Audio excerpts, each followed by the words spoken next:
સેવક અને સેવ્ય, તો આ બંને પ્રેમી છે, પણ બંનેની હાર પરસ્પર છે.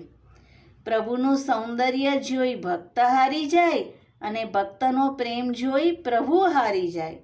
પુષ્ટિ ભક્તિમાં ભક્તનો પ્રેમ જોઈ પ્રભુ હારેલા જ છે. માટે શ્રી આચાર્યજીએ ગ્રંથમાં મંગલાચરણમાં હરિ શબ્દ વાપર્યો છે.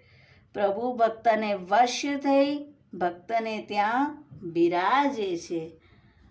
અને પ્રસંગ છે, શ્રીજી અને ગોવિંદ સ્વામી રમત રમતા હતા. શ્રીજી દાવ દીધા વિના મંદિરમાં જતા રહ્યા અને પોરિયાને પણ મના કરી કે ગોવિંદદાસને નહીં આવવા દેતા. ગોવિંદદાસ બહાર ઊભા ગાન કરી રહ્યા છે કે ભાજી ગયો બિના દાવ દે ગ્વાર. આ ગ્વાલ તો ભાગી ગયો અને મારો દાવ પણ ન આપ્યો. અને કબહુક તો